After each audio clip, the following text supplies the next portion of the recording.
This is our 60th webinar. And we thank Jay Kumar sir for organizing this event today, where we are again going to pay some tributes to 6 immortal legends, like how we did it on in our 50th webinar. So before we proceed with the session, I just have a couple of announcements to make. First of all, the entire session, as put out in the flyer, will be going on, and the respective speakers will be speaking. And at the end of the round, if time permits, say 10 to 15 minutes, we can unmute others if they want to share any of their experiences with any of these legends. One, within that specified time limit. So before I hand over the mic to Jay Kumar sir, I request all the members as a mark of our respect for 1 minute silence for the departed soul of Justice V. Ratnam, who passed away yesterday. He was the former acting Chief Justice of Madras High Court. He was the former Chief Justice of Himachal Pradesh, and he was the former Governor of Himachal Pradesh. And Mr. Vimal Gandhi, the former President of Income Tax Appellate Tribunal. Before we start the session, we as a mark of respect, we would maintain a minute of silence. Thank you.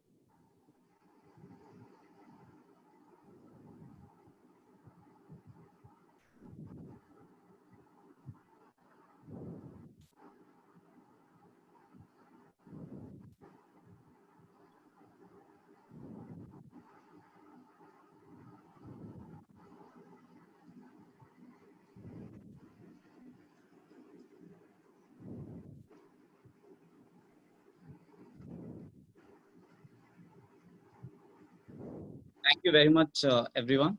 Over to you, Mr. V.S. Jayakumar, sir. You can start the floor. Yeah, friends, on 11/9/1893, Swami Vivekananda, when he gave his speech in Chicago, he said, "Sisters and brothers of USA." This particular delivery of lecture was universally accepted. I want to use it for today to call the sisters and brothers of Madras Tax Bar Association for 2 reasons. One, today is a Brothers' Day. We remember the brothers far and near, away from India, outside India, in this COVID-19 times where families separate or families are united. Our brothers today are also speaking at a distance. For example, Honorable Justice R.V. Ishwar is going to speak from Delhi.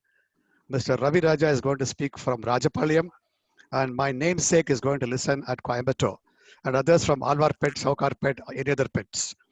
So with this background, I propose to proceed to pay tributes to the seniors. There is a general misimpression that the atmosphere in courts where parties are engaged in forensic battles is stern and forbidding, and that the court proceedings are dull and monotonous. This erroneous impression is to be thoroughly dispelled. That's the reason why we should go back to history and see how our erstwhile seniors in the bar have achieved. Today, we have 6 eminent tax lawyers who had dominated the tax litigation before the High Court in South India as also in Supreme Court. Next slide, please. These eminent persons are already there in the brochure. All these personalities had one unique thing in common. They're all prominent lawyers on their own merit. They have the reputation of representing the cases in a very lucid manner and came well prepared for the case. They maintain total discipline and professional integrity within and without the profession. They all cultivated extracurricular activities in addition to the legal profession carried on by them. They maintained their friendship, unity, and actively associated themselves in all the activities which interested them. Next slide, please. For the past 98 years, I tried to trace the history from 1922 till date. Almost all the personalities have handled Madras General Sales Tax, Income Tax Act, Tamil Nadu General Sales Tax Act, VAT, and to some extent, some of them were alive up to GST. So we, on this COVID-19 day, we have brought all the souls in our front through this webinar. I welcome you all and the noble souls through this spectrum which we shared today.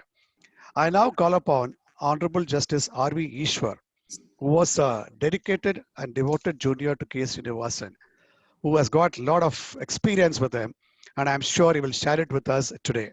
And after he completes his speech at 5:18, I will give my association with Mr. K. Srinivasan for 1 minute, and thereafter we proceed. Prithvi, can you unmute R.V. Ishwar, please? Yes, sir. I've unmuted you, sir. Ishwar, sir, over to you. Are you able to hear me now? Yeah, we are able to hear you.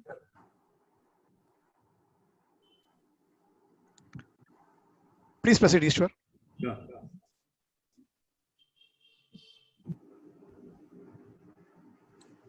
Yes. Ishwar, sir. Yes, I am here. Just a minute. Shall I start? Yeah, please. Thank you very much, friends, for giving. There is some noise. Ishwar, sir, I think your another system is also kept next to you. Yeah. If you can take out that system. I'm switching it off. Yes, sir. Give me a minute. I thought it was echo of K. Srinivasan. Could be.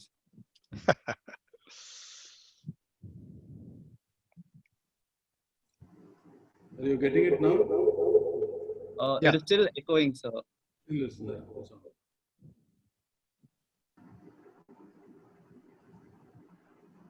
Just a second. All these take time. I'm not that. I think now it is fine, sir. It's fine? Yeah. Yes, sir. Okay. Friends, thank you very much for this opportunity to say something about my senior. But I think I won't be able to extol his virtues and his ability. We used to fondly call him sir. In this short span of time, I can't really do justice to the subject which I've been assigned. Mr. Srinivasan, whom we fondly called sir, he ruled the coveted tax branch of the law for nearly 4 decades and frequently appeared before the Madras High Court and also the other 3 premier high courts in the southern part of the country, that is Andhra Pradesh, Kerala, and Karnataka. He also appeared before the Supreme Court on a few occasions. He was not a regular there. Apart from his command over the subject of income tax, his ability to convince the court in difficult cases and his capacity to think on his feet were his hallmark. He was the ideal lawyer's lawyer with a court craft which was the envy of all senior lawyers, of even senior lawyers. I was closely associated with him from 1975 to 1991. And during this period of about 16 years, I was fortunate to watch him from very close quarters as to how he prepared the cases and how he fashioned his arguments. Several significant aspects come to my mind. I have tried to list them for the benefit of the audience. First, he was never tense either during the preparation of the case or during his arguments. He himself would be relaxed and he also put others at ease. Second, he had a very pleasant style of advocacy, a style which would endear him to all judges and members of the tribunal. Third, he always believed in the adage, horses for courses, and therefore adopted entirely different approaches while arguing before the High Court and while arguing before the Income Tax Appellate Tribunal. For instance, before the Income Tax Tribunal, he would only focus on facts and he would keep the case law citation to the minimum. In the High Court, he argued the matter in a completely different manner.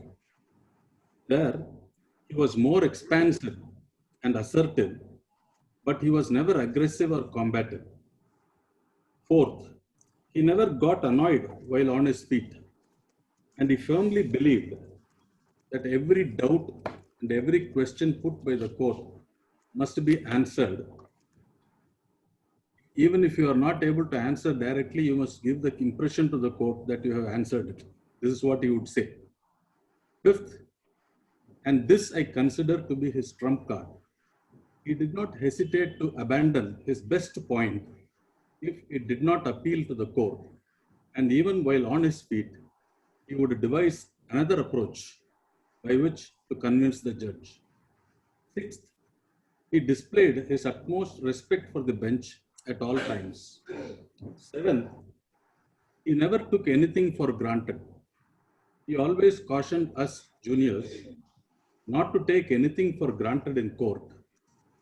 His advice for us was to expect the going to turn against us at any moment and be prepared for that. Last but not the least, he knew when to stop. When he knew that the court was with him, he did not utter a single word more. Just as other seniors, my senior too never formally taught us the nuances of the subject. We absorbed them by observation and by following his line of thought. He would discuss the case with juniors in a very informal way. The chamber itself was teeming with juniors always, chartered accountants, other advocates from other places who would brief him. He would enter the front room of his house, which is Sripuram View. That was the name of his house, where he also had his office, the front four, 5 rooms. We all sat in the front room. He would enter the room and casually inquire what we are doing and what we are reading. When we responded with the name of the brief and where it is listed the next day, he would ask us to tell us in just 2-3 sentences what the nub of the matter was. When we said it, he would put some searching questions to us. Firstly, with the view to test us how thoroughly we have read the papers, and secondly, to himself digest all the crucial facts and the evidence. It was only at the point where we fumbled to formulate our propositions that he would guide us and tell us how to look up the relevant authorities. At times, while discussing the cases with more than one junior, he would flit from one case to another effortlessly, and I wondered how he was able to switch his mind like that. There could be 2 different cases which he was discussing with 2 different juniors. One could be on an entirely different section of the act, the other could be in an entirely different section, but he would just flick between the 2 of us effortlessly. He was very particular that the juniors prepared notes of the cases in a long notebook. He hated pieces of paper in which you scribble something and show it to him. He never liked that. He wanted all the crucial dates and events jotted down chronologically in the notes. And the notes he would keep with him when he actually argued the matter. And one way of impressing him is with the thoroughness with which we prepare the notes. He made markings in his file with red or blue ink in the margin space, and many a time we would stealthily try to peep into his notings, what he was noting and all that. He had one of the most beautiful hands I have ever seen, and it was a pleasure to read what he wrote. His written opinions were very crisp without wasting words. He had a very easy style and flow of language and never liked nor used difficult words. In the evenings, when we assembled at the office after the court hours, when he was relaxed and was in a mood too, he would start regaling us with anecdotes of courts and judges before we started preparing for the next day's matters. We actually had no formal hours, and so long as the work was done in time, it did not matter to him what timings we kept. He always stood by us juniors in all the situations. even when the situation which he had to deal with had arisen because of our lapse. He never let us down before the clients. Our sir's passion for punctuality was legendary. He could never tolerate lack of punctuality. He considered that as an unpardonable sin and demonstrative of a very casual approach of the person. Rain or shine, we must leave for the court or the tribunal at the dot of 10:10 a.m. At 10:10 a.m., the engine should start. And 10:10 a.m. meant precisely that, not a second more or less. If we did not reach the office before that, there was no question of his waiting for us. He would leave nonetheless, and we will have to probably find our own conveyance. Clients with their chartered accountants and practitioners were expected to stick to the timings allotted to them, and if the junior who was assigned the case did not arrive in time, he will not wait to begin the discussion. He will start the discussion without the presence of the junior. So punctual he was. Sir handled the briefs and books with reverence. He did not allow any underlining of the passages in the textbooks or in the law reports.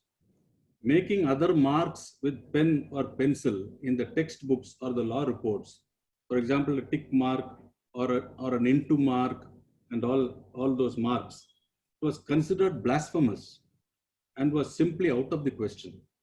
If at all some marking was required, all he would allow was to put a small dot, that too with a pencil and not a pen, near the placetum which he wanted to rely or read out.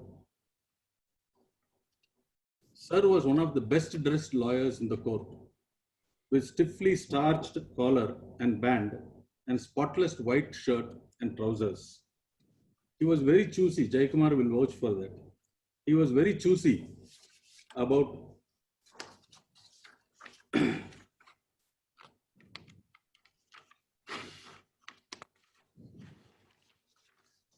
the material he wanted for the black coat or his black gown.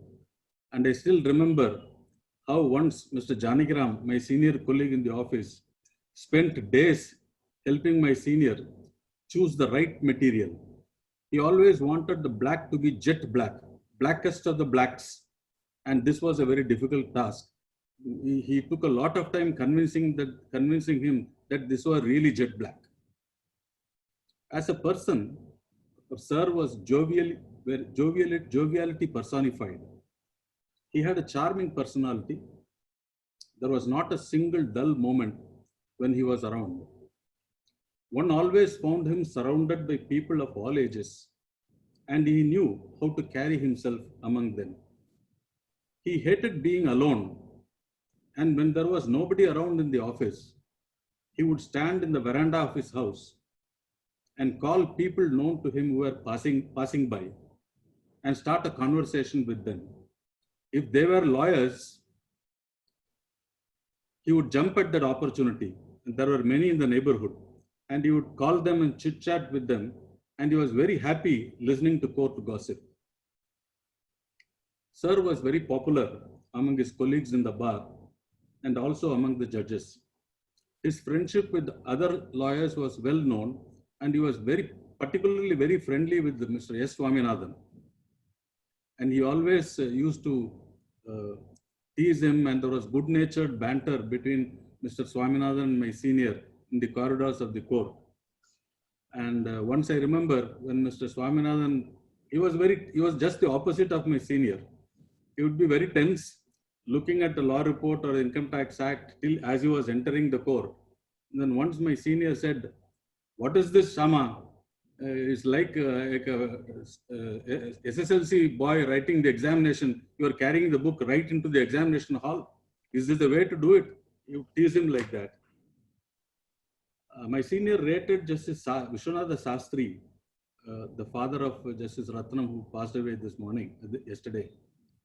Justice Subbarao, Justice Satyanarayan Rao, Yahya Ali, Justice S. Ramachandra Iyer, Justice K. Srinivasan, the last ICS judge of the Madras High Court, Ram Prasad Rao, and Mr. V. Ramaswamy of the Madras High Court, very high for their erudition.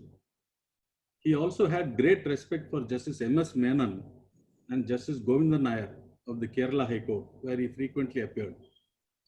He rated Justice Govinda Bhatt, Justice Venkatachalaya, and Justice A.R. Somanath Iyer of the Mysore High Court. Those days it was called Mysore High Court. Very high, again for their erudition and uprightness. Among other senior lawyers in the Supreme Court who were practicing regularly in those days, his favorite was always Mr. C.K. Daftari. He particularly liked Mr. Daftari's style of advocacy, and he swore by Daftari, and he would plump for some other senior lawyer only if Daftari was not available. He was very keen, my senior was very keen in his observation of men and matters, and knew human psychology very well, which he used to great advantage in court. He had the ability to read the mind of the judges precisely and also anticipate the next question. I remember an occasion when, after the case had been argued and judgment reserved, I told the sir very confidently that the judges were with us and not to worry, as I could see no adverse questions or body language of the judges suggesting that an adverse view would be taken. But my senior told me that we would lose the matter and judgment will go against us. When the judgment was delivered, he was right. When I asked him how he could foresee the result, he told me that one of the judges, who was generally talkative, had kept quiet throughout the hearing, which, according to him, was not a good augur. Though I did not at that time really see the connection, I came to respect his study of the psychology of judges, and his predictions about the fate of the case were 100% accurate always. Though my senior was polite to the bench and never said anything that could be taken amiss or annoy the judges or the members of the tribunal, but when he thought that well-accepted limits were being transgressed, he was not afraid to point it out. However, while doing so, he used words which were sugar-coated or subtle. On one occasion, we were having a rough time before a very learned but impatient judge of the High Court in an estate duty matter, if I remember right. Now, estate duty itself was a tough subject and not everyone was at home. This particular judge impatiently kept interrupting and rejecting all the contentions put forth by my sir. And even when he referred to a judgment of the Supreme Court, which was pat on the point, the judge angrily rebuffed it and said that I know how to circumvent it. At this point, my senior very calmly and smilingly told the judge that he would be on stronger grounds if his lordship would put that in writing in the judgment. The judge realized that he was outwitted and thereafter did not interrupt the arguments. As to his sense of humor, I can narrate one or two instances. One day we were just coming out of his house in his car, going to court, when we found a cycle cart coming from the opposite direction, carrying cooking gas cylinders. He turned to us juniors and, pointing out to the gas cylinders, said, "That is what we are going to argue today," meaning gas, all gas. Our sir disliked any pomp or vanity in a person. A practitioner from another city came to our office for the first time to engage my senior. By way of introduction, he said, "I am so-and-so," and then pompously added that he was known as the Palkiwala of his town. Our sir immediately retorted, "Thank God, Palkiwala is not known as Mr. So-and-so of Bombay." And he put him down. My senior strongly believed in Sagunam Papa Rumba, and would ask the driver to take the car back to the house if he thought that there was some Abasaguna, inauspicious sign. He propitiated it by sipping a mouthful of water before getting into the car again. He maintained very strict food habits, and he would never take even a sip of water outside his house. It was mandatory for him to have his 2 p.m. coffee with 2 Mary biscuits. And if he had to remain in the High Court after lunch, the clerk would bring coffee from home.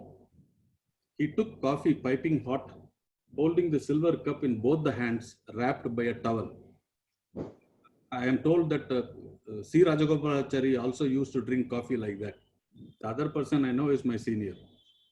Apart from his profession, what interested my senior most were history, literature, and spirituality.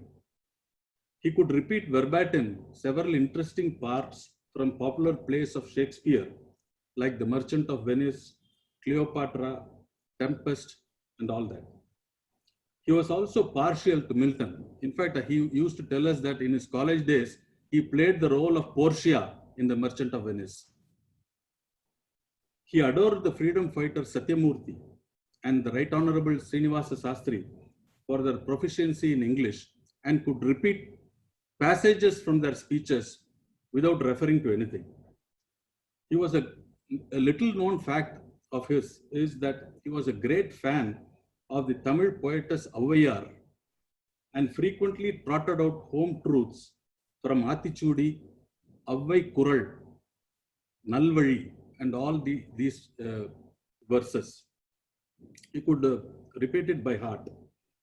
But what he loved and revered most was the Ramayana, and he would frequently quote from Valmiki and explain to us in simple language the meaning and the application of those principles to practical situations in our lives. He had unshakable belief in Lord Vishnu as a true Vaishnavite and never missed his visit to Tirumala on 1st of January every year. And while coming back, he would bring us the diaries, which we all look forward to, and he would sign the diaries with some good message. And that was a great occasion for all of us on 1st of January.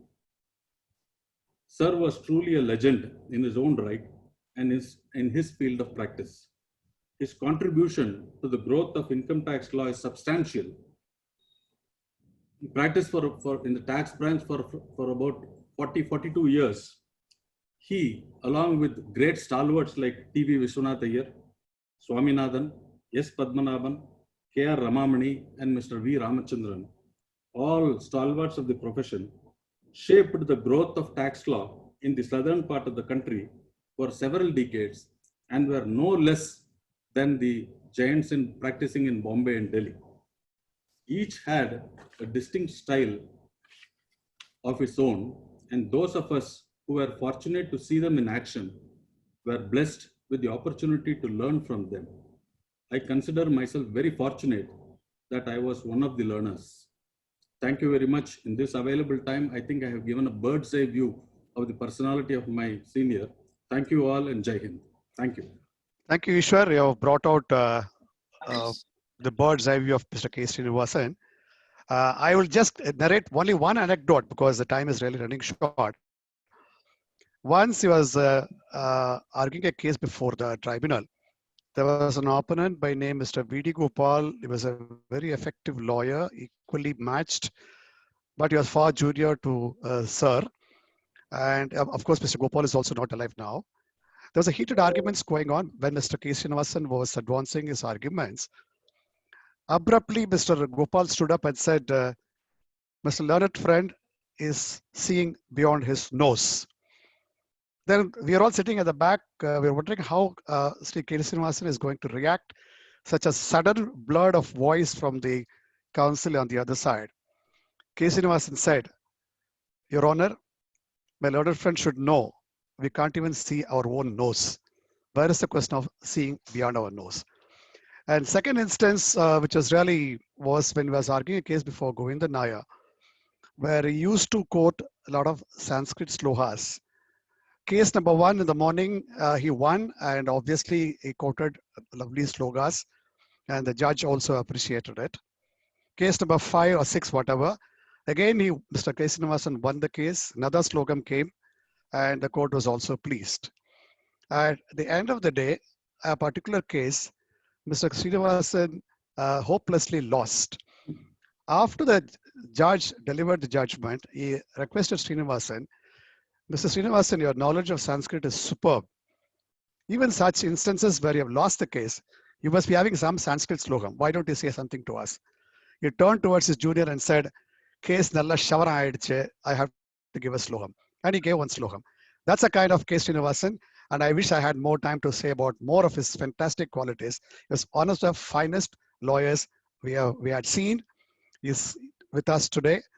I'm able to see Mr. B.S. Raghavan on the screen. I'm able to see others in the scene. And I'm sure Mr. K. Srinivasan is with us this moment. Thank you very much, Ishwar, because the time is really running short. Prithvi, we'll move on to the next one. Yes, sir. Thank you. Thank you very much, Justice Ishwaran, sir, and Jaykumar, sir.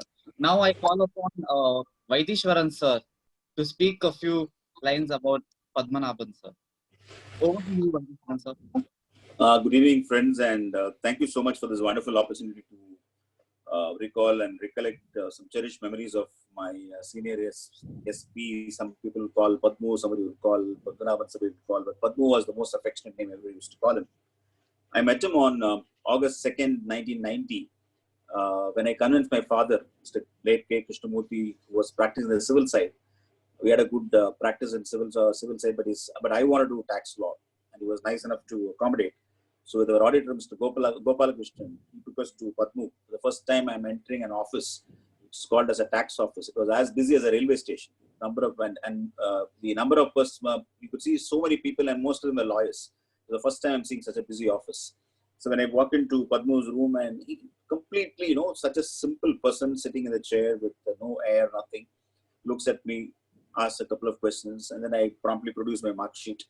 And when he looks at the mark sheet, I could make out from his face that he's not very impressed with the marks. And therefore, I immediately told him that I'm also pursuing ICEEE. He said, fine. Then he said, you can join tomorrow. Then my father said, Nalaki Karinala che. So again, I could read from his face that he was not too happy about Karinal or things like that. So I jumped in and said, it's okay, sir, I'll join tomorrow itself. And that was the best decision I took in my life.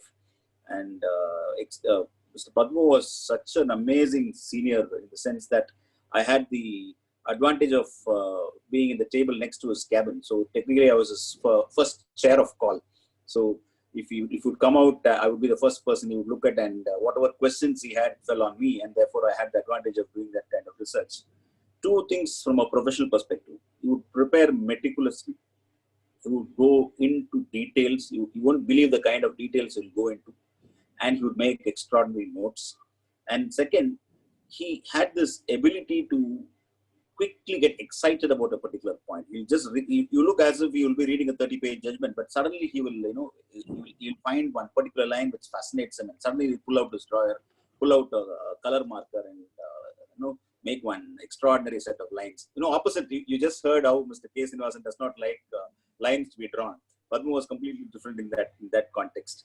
And you also talked about how handwriting can make a difference. Padmu's handwriting was in such a sense that it's very difficult to decipher anything out of that. But you're supposed to decipher. So he'd suddenly write in one small page from all sides, and you have to find out, understand, and then give it back to him. And he'll come back with why he said so in such formats. His opinion skills were unbelievable. Because when the one thing which I gained from him as a knowledge is that typically clients will just swarm to his room. So when clients go to his room and I push them inside, I walk out, he would prohibit me from walking. He say, sit, stay. So, by sitting in that room and just listening to Mr. Padmanabhan talking to the clients, I learned so much because he looked at it from facts, he looked at it from other laws. He had this uncanny skill of linking tax laws with all other laws. So he'll pull out a Trust Act provision, he'll pull out a Hindu law provision, he'll pull out a Companies Act decision and link it to tax. And his opinions were like that. And that was something brilliant because he would give opinions on FERA, he would give opinions on Money Circulation Act. A different set of clients used to come from all over the country. There used to be clients who used to come with bags of questions, wait for 2 days for him. And then those 2 days, they kept on getting all his questions answered. That was his kind of reach and approach in terms of profession. Now, coming to his, Jaykumar knows much better. He's the most simple person, simplest person you can ever come across. He walk around in a dhoti on a Saturday to office, and suddenly if power goes out, he'll be the first person to jump out of his room with a spanner to see if the current can be brought back. He was that kind of enthusiastic person. And as a young junior, I tremendously gained in terms of knowledge as well as so many things about life in terms of simplicity. And those days I used to dabble in a little bit of Tamil poetry. And I had a friend in Padmu that I could show those poetry. And he would react each time and look forward to it. And he gave me one back when I in fact, suddenly he called me once in the room and to his room and said, have you seen the Hindu paper? I said, yes. Have you seen the classified columns? I said, yes. Have you noticed anybody asking for a lawyer as a mappler? Everybody wants a chartered accountant or NRI person or a doctor, but nobody is asking for a lawyer. What are you going to do about this? How are you going to get married? Because I had other plans, I couldn't disclose that to him at that point of time. But finally, when I did disclose and he came for the wedding, and not only did he come for the wedding, he wrote a beautiful Tamil kavadai for me with a picture of Raman stuck on it because he knows my love for music. In fact, there is another thing which we connected because I used to go to his house and he had a wonderful piano. And I used to play a little bit of keyboard, though I didn't learn formally. So he will ask me to play something on the piano and he will play. That kind of bond we had in terms of music. So it was, he made me as a whole person in terms of knowledge as well as to how to understand life. He was a multi-talented person, multifaceted person. He was part of Invincible Vegetarian Congress. He had active role in Theosophical Society. He was everywhere. And that the beauty of that is that he was a combination of law as well as humanity. The way he dealt with juniors, the way he dealt with people. In fact, when it came to my first hearing, the sense, my immediate senior was Mrs. Meenakshi Krishnaswamy. And one day she was not well, she was sick and she said she could not come. And apparently there was a matter posed before the Commissioner of Appeals and there was no adjourn possible. So suddenly Mr. Padmu comes over and hands over the bundle to me and said, go and argue this matter. That was my first appearance. So I just blinked at him. He said, just read the bundle and go and argue the matter. And I opened the bundle, I found it was a surtax matter. And here I am trying to understand income tax in that office and suddenly to argue a surtax matter. But it was an amazing experience because that is a kind of trust that he had when he hands over the bundle to a junior. And the responsibility is automatically created on the junior to respond. And then when you come back, he asks you to report what happened, what did you argue, what did the commissioner ask. And then I knew that later on he had talked to the commissioner and said, how is his wife, did he argue well or not? So I got that feedback later from him, much later. But that is a kind of personality that is, he trusts the juniors to believe that they can do the hard work, they can prepare, and he would put certain kind of questions to test you. And his research queries were unbelievable. Whatever he asked will be almost difficult to get because those were the days where there was no Google, there was no search engine. So suddenly he'll ask something from his mind. So you'll have to move from pillar to cupboard, pull out from commentary to commentary and link something.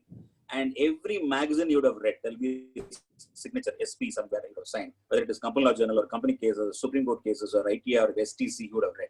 That is a kind of meticulous knowledge gathering he would do. And as a human being is the finest I've ever met. And I really thank my stars and God for giving this opportunity of being under Mr. Padmu.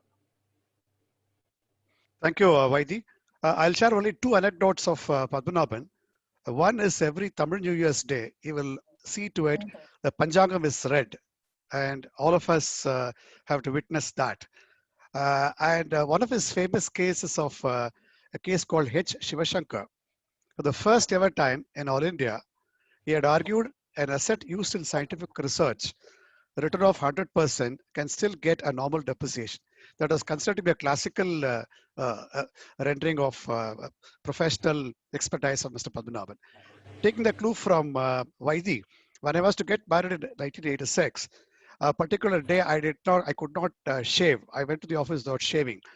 He came and said, do you know Lord Pathasarathi does not shave? So are you trying to grow mustache so that you will get married? I told him I was broke. I didn't have money to buy a blade. Next day, he went and bought a blade. And I got married. And he came for the wedding and was absolutely phenomenal man. And lastly, he was instrumental in the Gordon Woodruff amalgamation of Calcutta High Court and Madras High Court. Once I happened to meet him in the close by Vinayaga temple. He said the director of Gordon Woodruff came to this temple along with me and he cracked a coconut and he said, God came to me through Padmu. That is a kind of Mr. Padmanabhan. Thank you, Vaidi. Thanks for being with us. And Prithvi, we'll move on to the next person, please. Yes, sir. Time is Thank you, really Vaidi, short. sir. Yeah. Now I call upon Srikanth, sir, to come and tell a few words of his father, Mr. C. Venkatraman. Thanks Srikanth, a lot. Yeah, thank you. Am I audible enough? Yes, sir. Yeah. Thank you for this opportunity for talking about my father. I just like to share some information about him, his attitude towards his profession, towards his work. Um, he was a postgraduate in English literature and was very passionate about the English language. Now, you could see his passion if you were to read his case papers, his draftings. He started practicing in the year 1916. And I wish I could say that, he joined law because he always wanted to be a lawyer. But that will be very far away from the truth. Prior to joining law, he tried his luck in joining the Indian Administrative Service. He couldn't clear the exams. He was a teacher for some time, and then he left teaching and joined the Madras Law College. His passion, if you see, is I would like to just his passion for this language, can be really understood if you were to go through his papers. During the time when the computers were not there, and you had to depend upon the good old manual typewriters, he would dictate his work to the stenographer. And once the dictation was over, the stenographer will have to repeat his dictation again. Corrections will be made, modifications will be made then and there. But that will not be enough for my father. The stenographer will have to take a draft copy only, no final copy at the first instance. The draft will be verified once again, mistakes will be corrected, and more often than not, certain words will be added, certain modifications will be done, the paragraphs will be renumbered, and then the second draft takes place. If my father is happy with the second draft, then the final draft takes place. The final draft in the green sheet bond paper. And many a times I have seen the next day, even the final draft being changed, because my father would have thought that this paragraph would have been better worded, or he would have thought of some new words. That is the way he worked. In these slides, I have mentioned two instances where he prepared writ petitions and filed it in the Madras High Court. One was a case where he had filed a writ petition challenging the levy of tax on saris, and in other case where he had filed writ petition challenging the levy of tax on supply of food and drinks in hotels and restaurants. The first one was an unreported decision. The second one was a reported decision. But the main reason I'm pointing out was that the number of times he had changed the affidavit before the final draft was filed in the court. Every day some changes would take place. Some corrections will have to be made.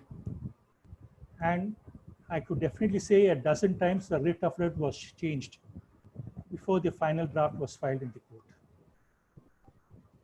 He was not a religious person. He was not interested in music or movies. He was not a religious person, but he loved going to temples. His favorite was his Kapaleshwar temple in Chennai. He was a follower of Sri Ramana Maharishi. And he loved going to Coimbatore and Madurai more for visiting the temples there rather than for doing the cases in the tribunals there. He loved going to the beach also. Again, not for his morning walks, but to study his cases there at around 6:30 in the morning. I have to mention that he had a soft corner for Mr. Pramod Chopda. I believe Mr. Chopda at that time was very regular in his beach visits for coming to walks, I guess so. And when my father saw him, Mr. Chopda will have to forget about his walks and health and start listening about my father's bhashans about tax concepts. For him, work was everything. No time of the day or night was relevant or particular for discussing his work.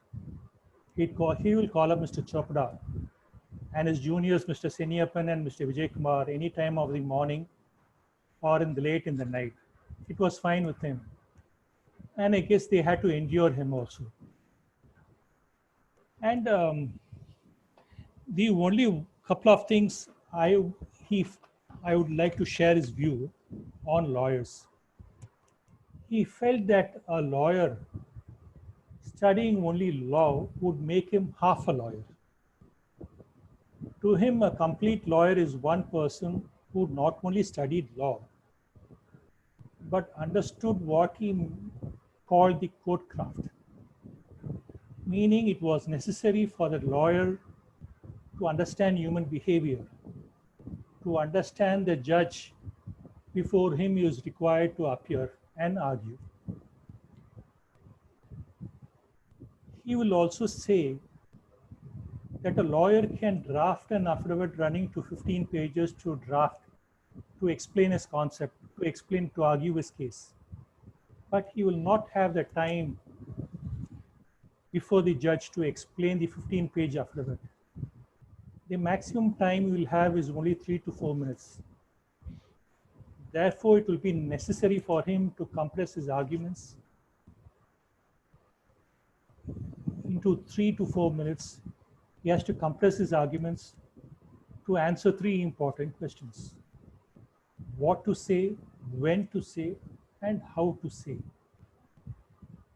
And he believed that if a lawyer could do that, then the court was his. Thank you once again, Mr. Jaykumar.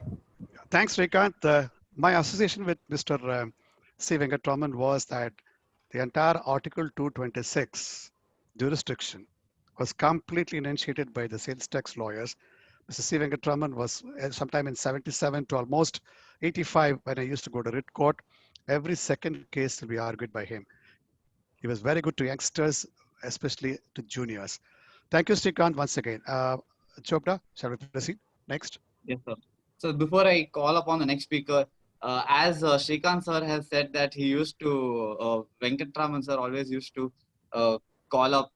Every morning we used to get a call from him, and if I answer the call, he'll be like, "Junior Chopra or a junior." This was his line. I still remember it very well. I was studying in school that time. So thank you very much, sir. Now we move on to our next speaker. I call Mr. Ravi Raja, sir. He's speaking from Rajpalyam. I'll just unmute him, sir. Please.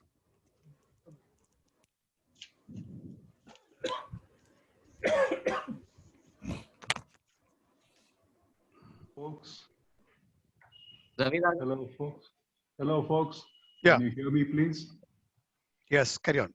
Am I audible? Yes. Yes, sir. At the outset, I want to thank the Madras Tax Bar for having given me this opportunity. Mr. Malu Uttam Reddy hailed from Chittoor district in Andhra Pradesh. His career rise is a role for the profession. He himself profession only when he was 40 years of age. His advisory role to certain companies saving huge taxes was legendary, even amongst top-ranking chartered accountants who were too timid to interpret taxation statutes in favor of the taxpayers.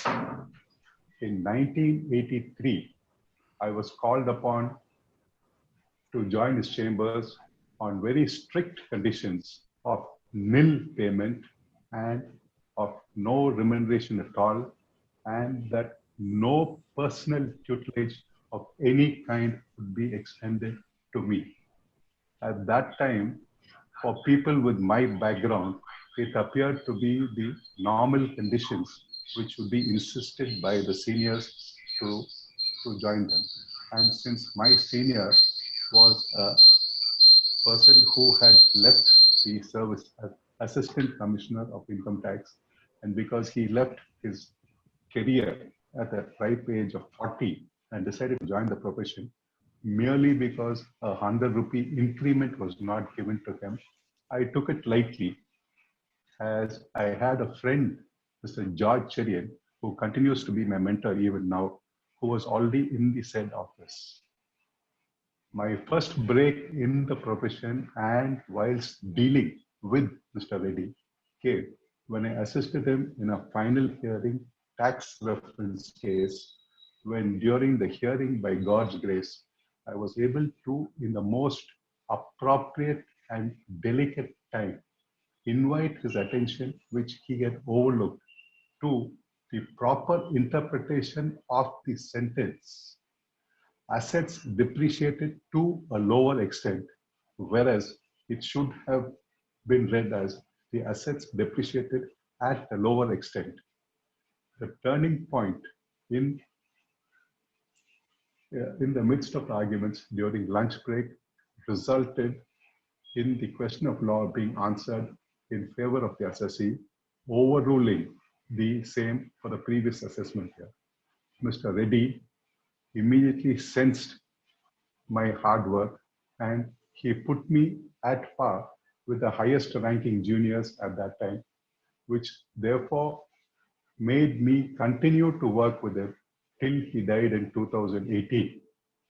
He was a stickler for time, often chiding me for working late hours in the office.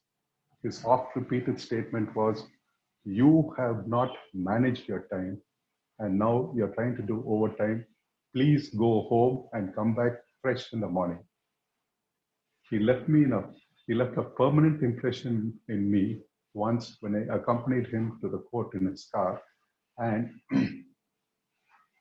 while I was winding up the glass window of the rear door of the car, he shouted at me and told me, "That work is of the paid driver.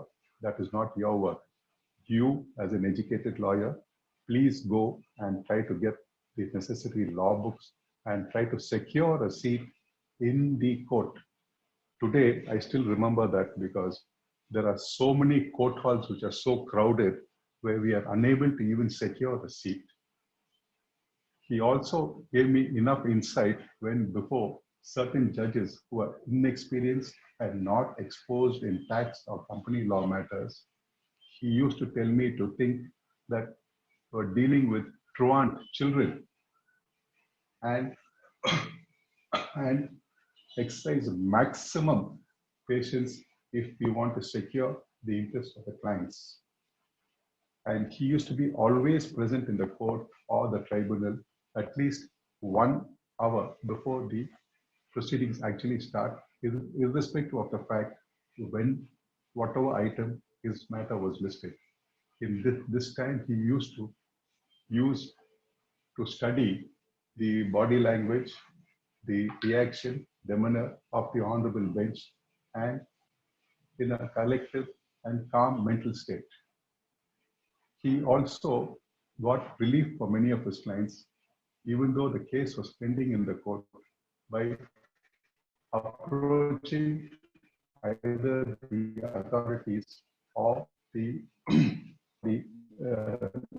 legislative bodies by explaining to them the intricacies and the benefit of avoiding a long-drawn court hearing. I remember in one case for a government company, Madras Fertilizers, which was basically doing work, handing over subsidized rate of fertilizers to the farmers. He managed to meet Mrs. Jayalalitha, the then Chief Minister, whilst traveling in a plane to Delhi, and he got relief for her, and it was done over a stroke of, in a single minute it was done. Moreover, in yet another case, I personally remember his own land acquisition case. He exhibited such finesse at the final hearing in the writ petition that the acquisition proceedings were quashed even before the acquisition authority could prefer an appeal. The property was disposed and the proceeds therefore was invested in yet another prime location, which new item was auctioned by the income tax authority. The state registering authority refused at that point of time to register the sale deed, saying that the revealed sale consideration and the consequent stamp duty being paid was far too low. In this set of circumstances, the district collector of Chennai at that time intervened to remind the sub-registrar that this was a sale being done by the President of India on behalf of the Government of India, and there cannot be any valid reason to suspect any undervaluation of the deed. In this manner, I was blessed to be with him. He had a huge portrait of Abraham Lincoln. He put in practice the following: give me 6 hours to cut a tree, I will spend 4 hours sharpening the axe. That was what Mr. Reddy did when he prepared for all his cases. Mr. Reddy was active till his very end in 2018. He was a classmate of the late Mr. NTR, who was an actor turned into a politician. And when Mr. NTR died in 1996, Mr. Reddy told me personally, I say that man had a good innings. It was his own classmate, so he could say that he had a good innings. In all humility, I would repeat the same thing about Mr. Reddy when he passed away in 2018. Thank you once again. Thank you all. I've given a small write-up about whatever I had my interaction with Mr. Reddy. I think the organizers will make it available to you through WhatsApp.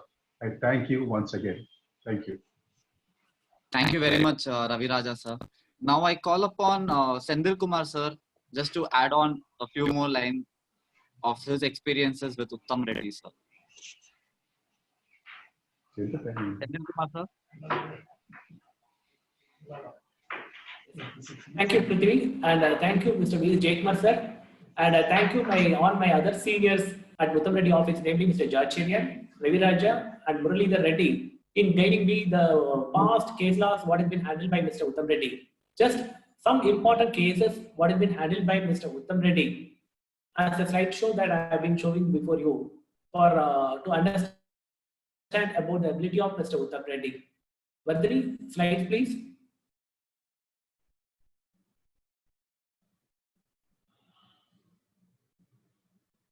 In fact, the first case itself is that Mr. Uttam Reddy, when he left from King and Parish in 1970, he started his own practice.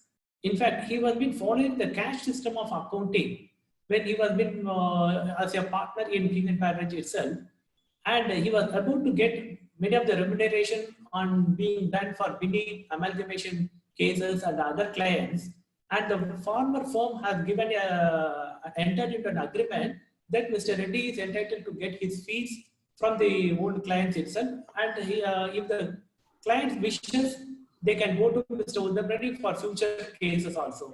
So that Mr. Uttam Reddy claimed this as a capital receipt, not liable for taxation, in the sense when he started in January 1970 his own proprietary concern, namely Uttam Reddy and Company. Now the matter went up to High Court by the department, and the Honorable High Court have held that there is a distinction between a partnership firm which has been doing in a trading concern where capital, namely the money or plant and machinery, it is not the cash which has been the capital of an asset, it is the intellectual of an advocate and his deep knowledge and attracting of clients, that should be only considered as the capital of a professional, and thereby they held that the past fees that he received from the previous firm is not to be treated as capital in nature and held to be in revenue nature. And of course, Mr. Uttam Reddy has taken the matter to Supreme Court also, and during the final hearing, thinking about the amount involved is small, he has not persuaded that and simply withdrawn the case sometime in 1998 or so. By that time, the amount also seems to be not very huge. So thereby he withdrawn the SLP filed by him itself. Then the next case law is about relating to Nagi Reddy charities. A very good tax planning what has been done by Mr. Uttam Reddy. Next slide, please. It is in the case of Nagi Reddy charities. Mr. Nagi Reddy, who came down to And later on, he started his doing film productions, and he big institutions are there. And when Mr. Nagireddy wanted to start a hospital for the purpose of charity, then Mr. Reddy, Mr. Uttam, my senior Mr. Uttam Reddy has advised him to give the copyrights of the film rights to the trust, and thereby it is to be treated as the corpus of the trust, thereby it will not be taxable in the hands of the trust itself.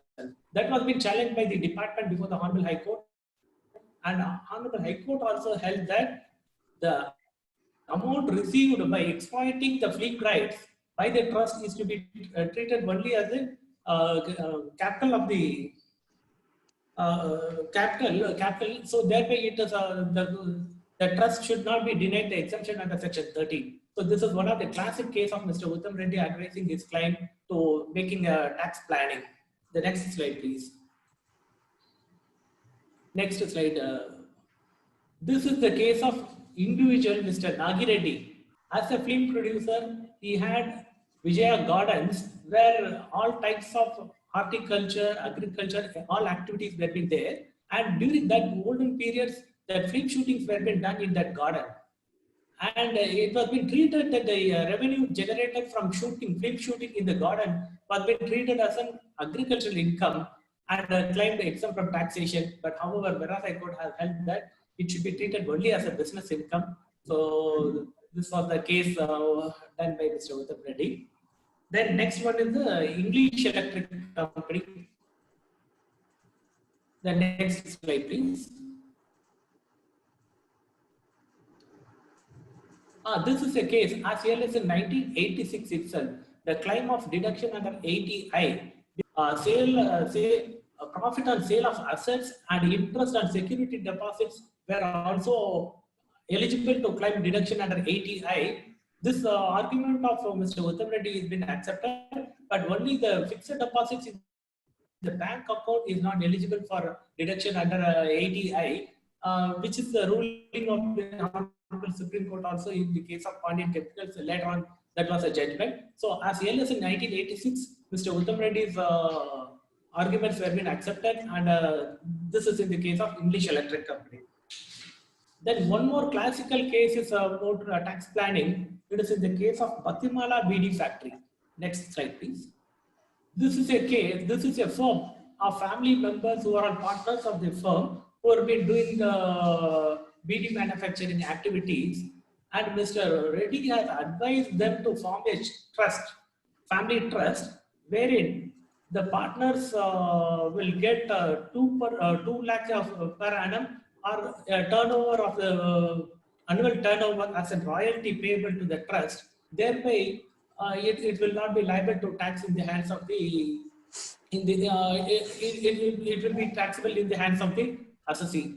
So this was been challenged by before the Honorable High Court, and the Honorable High Court also has held that it is nothing but the royalty paid for use of trademark and goodwill could be allowed as a deduction and held in favor of the assessee. The next one is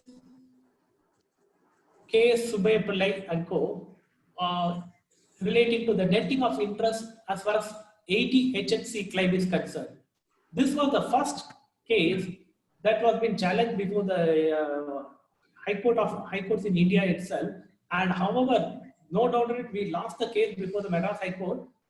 But however, later part of it, Supreme Court also has held that netting of interest is correct in law, in taking into account the explanation BAA in 80 HHC of the Income Tax Act. The next one is a very interesting case of Mrs. Uttam Reddy. Sorry, this is about the previous slide. Mrs. Uttam Reddy. In a residential premises, there was a portable well was being there. During 1974, there was scarcity of water in the city of Chennai, and there were 2 hotels concerns which draw water from the well, and in turn they themselves voluntarily paid some charges for drawing such water from the well. Mr. Uttam Reddy's contention before the Honorable High Court was also that there was no intention of earning any income out of the property as well as the well, so it is not liable for taxation. But however, the Honorable High Court has held that this is to be taxable as a cash and non-recurring of 10,000 is to be only to be given relief, and the balance to be taxable as the income of the assessee. So this is one of the good case what has been done by Mr. Uttam Reddy as far as his family is concerned. Then one more case is about a real death. It is a case of a assessee happened to be a managing director of a company which has been coming up with a lot of labor problems, lockdowns, and other issues that made him not to file the return of income within the statutory limit of time to file his return of income. However, when he filed the belated return, his return has been processed by the department, and they charge interest for the belated filing of return also. Subsequently, the Assessing Council also initiated penalty under section 271(1)(a) for non-filing of the returns. There, Mr. Reddy's argument before the Honorable High Court is that when the department having charged the interest and a reasonable causes is also been attributed by the assessee explaining the situation, made him not to file the return within the time. That was been well appreciated by the Madras High Court, and thereby Madras High Court cancelled the penalty levied against the assessee. So this is one of the another good case handled by my senior.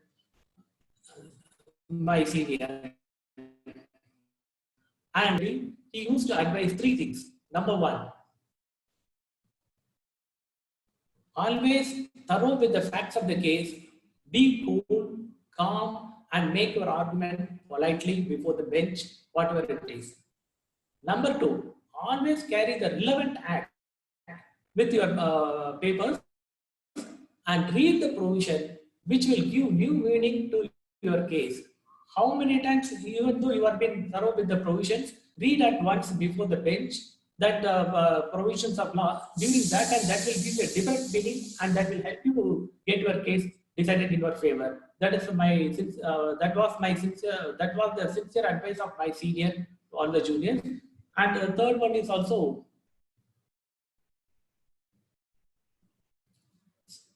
so this is how Mr. Reddy used to take us, and no doubt in hard work is a good thing what I learned from Mr. Reddy. And one small instance is related to that when I appearing for the department in the FTT as against the former Chief Minister Jayalalitha.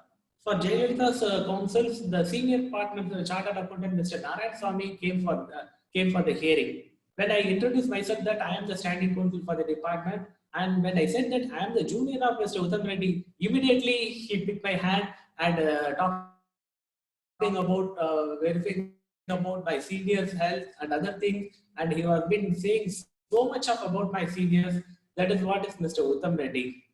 Thank you, sir. Thank you for giving me this good opportunity, sir. Thank you, sir. Uttam Reddy is a two. Hello? Yes, sir. Yes. My interaction with Mr. Uttam Reddy is only two things. One is he's a person who never used to gossip. Secondly, his leading contribution is a Needle Industries case and Periyar Trust case, where it stood the test of time, and even now that particular cases stand the test of his excellent advocacy. Thank you very much, both of you. Now call upon Prithvi to call the next speaker, which is you. So I have to call myself. Yeah, I invite you. Thank you. Yes, thank you. Thank you very much, sir. Good evening to all the members of this esteemed gathering. Today, I have been given an opportunity to tell a few lines about my grandfather, Mr. D. Trilokchan Chopra. This is the first time I'm going to speak about him in a public platform like this. I have never had any experience with him professionally, but I have heard a lot about his practice from his brother, Mr. D. Madanchand Chopra, from my uncle, Mr. Ramesh Kumar Chopra, and from my father, Mr. T. Pramod Kumar Chopra. My great-grandfather, Mansukh Das Ji, migrated from my native village, Lohavat, Rajasthan, and came to Chennai with a view to start some business here. My grandfather was born in Chennai, and from his childhood, he was always dedicated towards study and towards his studies, and he always developed a passion to do something in professional line. He pursued his passion, and then he finally became the first lawyer in our family and one of the first few lawyers of the community as well. Inspired by his hard work, dedication, and passion for this profession, it became easy for all of us in the family to decide on our career paths. And today we are under his guidance. We are 13 lawyers in the family. In fact, he instituted wit, perseverance, and knowledge, which thrive us in doing more in the profession. Despite going the professional way, his respect for his parents had never come down. In fact, I was told that before going to his office, he always used to go to his father's shop, open the shop, set everything up for the day before his father comes in, and only after that will he go and start his office. Now coming to his professional life. My grandfather enrolled in the year 1962. After his enrollment, he joined the sales tax department, and very quickly after a month or 2 months, he wanted to pursue litigation. So he joined the great N.C. Raghavachari sir's office. Thereafter, he started his own independent practice, mainly in the indirect tax side, and he started doing direct tax work also. In fact, his main clientele were iron and steel industries and companies. To sum up, I asked Mr. Madan Chand Chopra, my grandfather's younger brother, to sum up my grandfather's professional life. He just told one simple line, which sums up his entire professional life. And I quote, his practice was always original. The originality of his thinking was a success to his practice. He never copied from anyone. That in these simple lines, he summed up my grandfather's entire practice. In fact, there have been a few, one of the very famous reported judgments of my grandfather in the case of Pyarelal Malhotra, reported in 26 STC 416, where the High Court held that iron and steel being declared goods, though have different form, but all relates to the general iron and steel as such. So the point of levy of tax will only be at the starting point. The judgment was reversed by the Honorable Supreme Court later, but that formed the law till today, and till today that case is being referred to. There are a lot of such cases where but then due to some paucity in time, I cannot elaborate on all the case laws. Coming to his practice, his relationship with his clients, with his family members, and with his juniors. To sum up his relationship with his clients and his family members, he always considered everyone as his own. There was no professional relationship as such with his clients. In fact, till today, we are associated with few of his clients. I think it is over 40 years now that we are still associated. And still, whenever they come, they always come up with a smile and tell that your grandfather is like a family to us, and all of you are family to us. This legacy is being carried forward by my father, and I will also carry forward the same. And the relationship that he shared with his juniors. In fact, I was told that one junior, Mr. Selvaraj from Villupuram, joined his office. For 3 years, he was practicing with my grandfather, and my grandfather would never let him go without making him have dinner with him. So that was the kind of bond which he shared. And Mr. T. Harish, who is an advocate on record in Supreme Court, joined my father during his final year of college. And thereafter, my grandfather persuaded him to go to Delhi. He, without just taking his words, he took the courage to go to a new city. And now today he has started his own practice there. He's a successful advocate on record there, and he settled down there with a family. That was the trust which he showed on my grandfather. Now coming to my father's practice.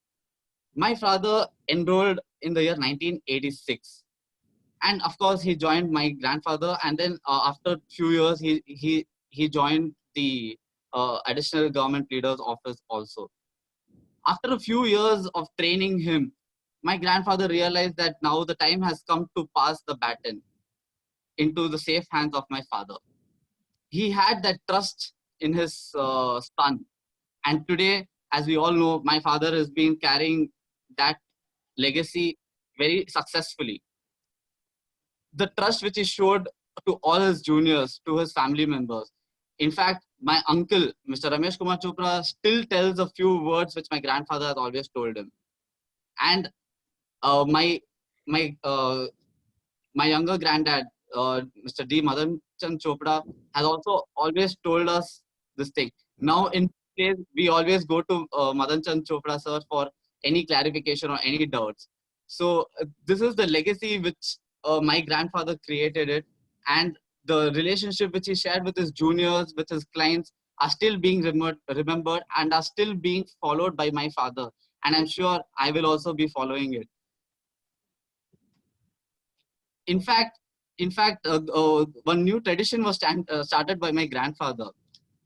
During every Diwali occasion, the tribunals where he used to practice, he would always go and give sweet in a steel box to all the staff members of those tribunals. Till today, when I went one day to the tribunal, one of the staff members came and told me, "Un tata every time Diwali sweet dabba kodupar steel box la. Enkitta 10 steel dabba irukkudu. Na lunch adha kondu varuven." So this was the thing which made my grandfather being remembered by so many people. Today, I had my own personal experiences with him. As I've stated, I have not shared too many of professional experiences with him. But personally, when I joined the law college, the same law college where my grandfather studied and all my other family members studied, it was one of the most happiest days of his life. He was so happy that the first year when I won a first moot court competition, we had the trophy at home for 10 days. He kept it in his cabin. In fact, today I'm sitting on his chair in his cabin. So he kept the trophy on his table, and whenever any client or any guest who used to visit our office, he would make sure that they come inside. He will tell about me winning the competition. That was such a proud moment for him. In fact, I still remember those days. Unfortunately, before I could enroll, he had passed away in the year 2013. But I'm sure that his divine blessings are always on me. And as my father has carried the baton forward, I'm sure that with the blessing of my grandfather, my family members, and to all the seniors of this group who had always shown me love and affection for whatever I have done in the last few days, I'm sure that it motivates me to carry the legacy forward.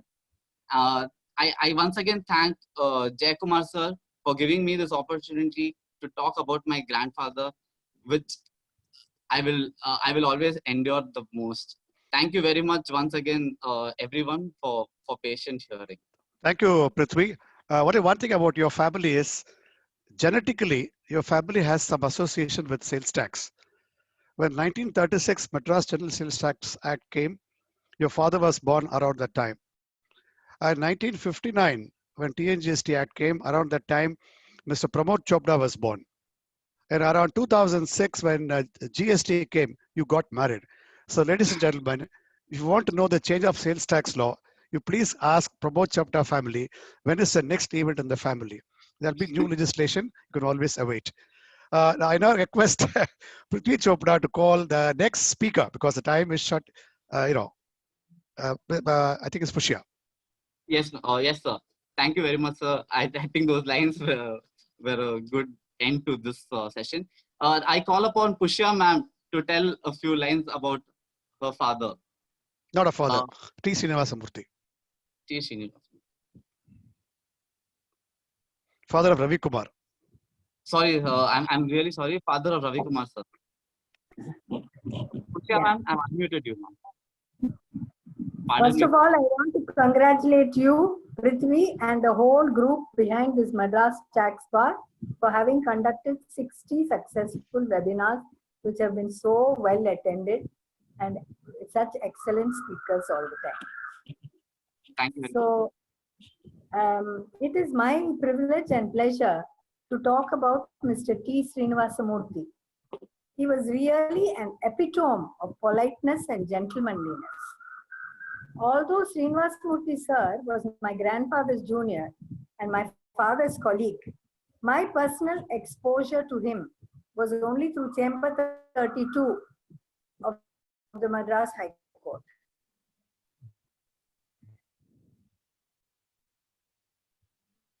Prithvi, what happened? The chambers used to be full of course, and where Mr. Srinivasamurthy sir was an oasis of calmness. Anybody from the chamber will remember him as a quiet, politeness and gentleness. This is what I would say is his hallmark.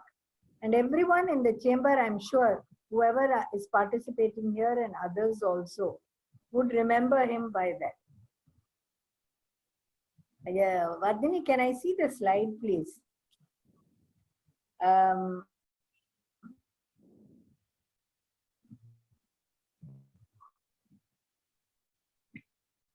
Yeah, Pushya. Although his own father was a lawyer, Mr. Srinivasamurthy joined in 1950, largely assisting Mr. S. Krishnamurthy, who was a senior associate in the office. When S.K. Sir, as he was popularly known, decided to branch out, Mr. Subraiyer not only gave S.K.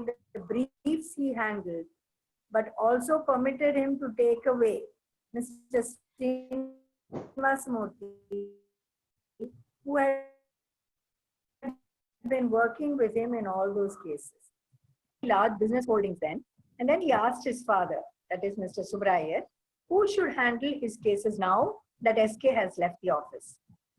Mr. Iyer replied, "Idu ennada kelvi, you're happy with his work. Continue with him." It thus came about that he continued with SK sir and Srinivasamurthy sir till the very end. Mr. Krishnamurthy was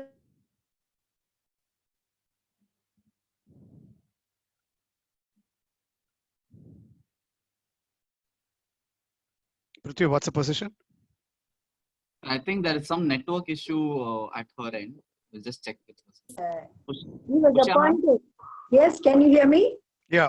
Yes, ma'am. I think there is some network issue, but now it's fine. Oh, okay. He was appointed by the late Prime Minister as a prosecution counsel. He had a great variety of matters. He did not just do income tax or any single branch of law. He handled tax matters, sales tax, agricultural income tax, suits, arbitrations, company cases, land acquisition, and so on. And here he was appointed as a prosecution special counsel in the Ramnath Goenka cases, in the Indian Express cases by Rajiv Gandhi, which was a very big thing. He was, I had only one occasion to work with him professionally, and that was for my first arbitration matter. He appeared for the company, and I appeared for one of the shareholders. I must confess that the shareholder was my aunt. That was probably why I was given the brief.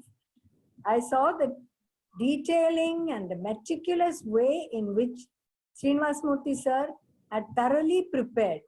I also got an experience firsthand of the persuasive arguments, while there was no aggression in tone or language, but all the points were put across in an extremely polite and gentle way, and at the same time He completely stood his ground and he did not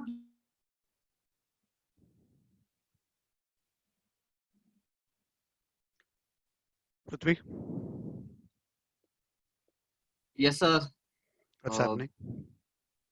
There's some network issue only, so we have to just wait for a minute. Usha ma'am, yes. ma'am, again your voice went back, ma'am. Can you just Repeat the last sentence. last sentence?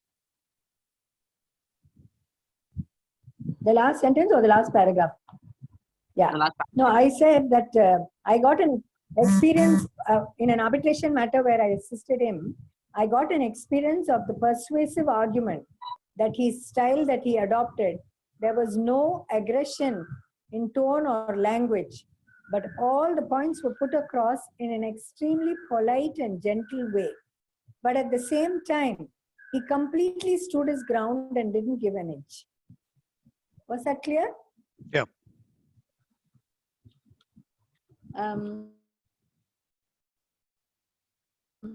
He suffered a heart attack in court one day. I mean, he survived it fortunately, but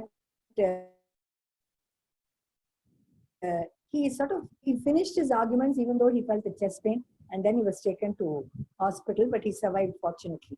And then there is this, he was selected as a member of the International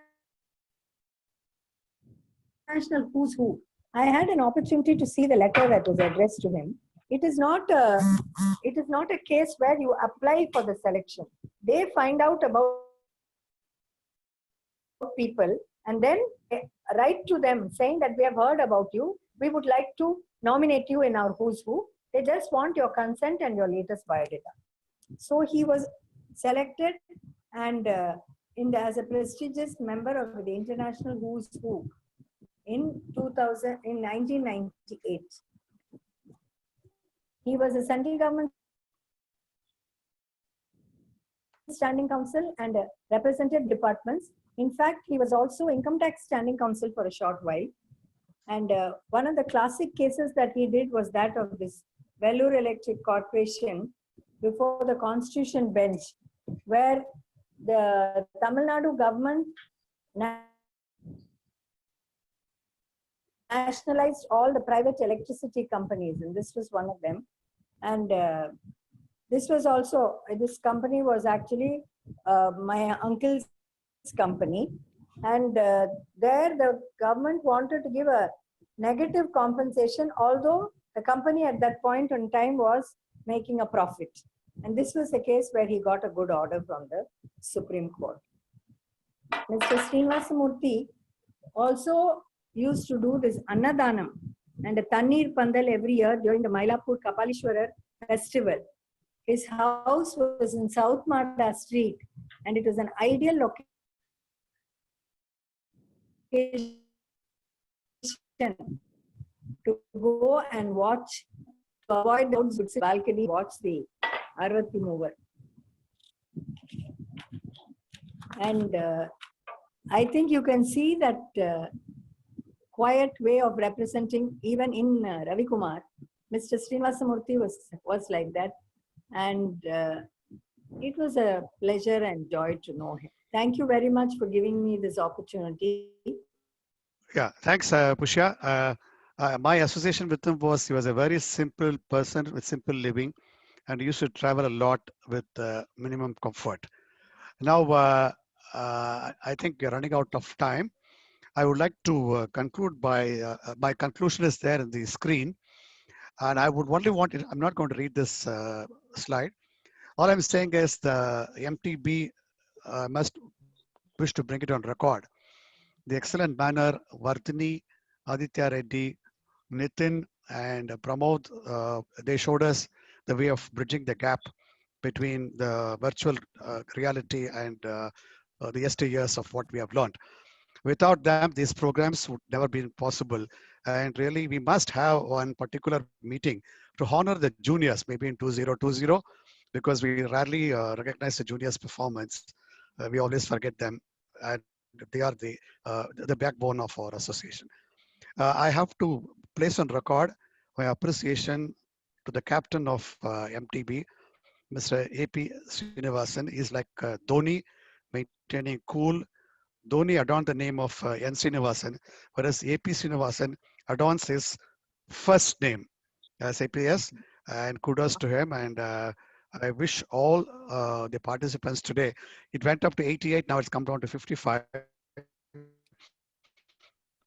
That shows people are busy with some other webinar. I'm extremely sorry I talk about Mr. C. Venkatraman. If I can give 1 minute, Prithvi, can I just unmute him? Just give 1 minute, please, if he's around. Who, sir? Sorry, sir. Mr. Vijay Kumar, junior of C. Venkatraman. Yes, sir. In fact, Mr. Harish also wants to just tell one. Yeah. Okay, go ahead. But first, Vijay Kumar, please. Yes, sir. I'm unmuting Vijay Kumar, sir. Yeah. D. Vijay Kumar, sir. Vijay Kumar, sir. Yes. Sir, are you able to hear me? Yes, sir. Yes. Sir, good evening. Thanks for an opportunity to talk about my senior as a junior. As rightly pointed out by my senior colleague Shrikant, that my senior always encouraging junior for every discussion. One issue about the work contract case, I definitely want to mention that case. NS Ramarao Body Works, it is conducted before the Taxation Special Tribunal before Justice Kanagaraj. I simply one of the occasion says, sir, the work contract, some of the state it has the definition of work contract means, some state it is work contract includes. Then he asked me to go and collect all the state tax law books, like TNGST books, all other state law books. Why it is happening is, he used to tell about his juniors. He used to say, I have 2 pens. One pen full of ink and another pen empty. The full pen write only few pages, 1 or 2 pages, but the empty pen wrote more than 10 pages. The empty pen he called as a senior pen, and the full ink pen he called as my senior colleague Shrikant. And sir, what about me? You are an Asirini. That is why you are using the word that means and includes. See, finally he got the case and won the case in the special taxation special tribunal. That is why he is always given the full support to his juniors. And one more occasion, I want to mention that Shrikant already mentioned he used to go that Ramana Maharishi ashramam. One of the opportunity I have with him to go before that Ramana Maharishi, I spent one whole day with him and got one book day by day. This is one of the book I bought from the Ramana Maharishi office. See, that is why he is encouraging his juniors in all the ways. One of the client from Saukarpet used to come with that our office with the Pan Bida. Whenever I interact with him, he simply says, he is your client, you take care of him. Therefore, he always encouraging juniors in the way we behave like that. When he allotted the cases to the juniors, you dedicate your work. With his support only, I succeeded one of the case in the year 2003, a HCP case, tracing one of the child. He was missing in the 7th or 8th month. After a period of 10 years, we searched that little boy. After so many rounds of litigation, such a kind of volume of practice he is given, how to make out the case, how to investigate the case, how to go along with the documentary evidence, all these things from him only we know, then only we are able to succeed in every such a situation. Thanks a lot to the Madras Tax Bar for giving an opportunity to explain, share with this moment with my senior. Thank you. Thank you very much, sir. Chopra, Thank you very much, Vijay Kumar, sir. Sir, before I unmute Harish, sir, participants, we can just extend it to 10 minutes. If anyone wants to share anything within the 10 minutes, you can please raise your hands in the app. I will quickly unmute you, and then you can just share your quick experiences. And after that, we can close the session. Harish uncle. Yeah, thank you, Prithvi, for adding me and calling me today. I thank the entire Chopra family. During my college days, I was doing my law in Chennai Law College, 89 to 93. At the time, I think my recollection is around 1991. Since we are business community basically from North India, and you are the only family or only few of them who were practicing profession at Chennai. I had the opportunity to be your grandfather's as junior from college days itself. Even though my college timing used to be 1:30 to around 4:30, I used to be in your office by about say 9:30 or 10 o'clock, and we used to go to the assistant commissioner's office opposite High Court, or probably court number 2. I think Justice Ratnam would be there. There used to be a leading case called REP license. The REP license, whether it's a goods under the Tamil Nadu General Sales Tax Act or not. That was the leading case at the time. It was being going on, and your grandfather had a lot of his clientele who were exporting things and getting the REP license. So batch of matters were filed at the time. I even recollect today, and some matters went up to the Supreme Court. At that time, I blessings and all my parents' blessing. Your grandfather persuaded me and told him that in my family there are more than about 7-8 lawyers at present. I persuaded everybody to move out to Delhi to practice at Supreme Court, but I was not successful. But you go there since you're a bachelor, you will be able to do it, and by God's grace, because of his Uncle, your voice is not clear. parents and family's Harish uncle. persuasion, I moved down to Delhi after my enrollment in 19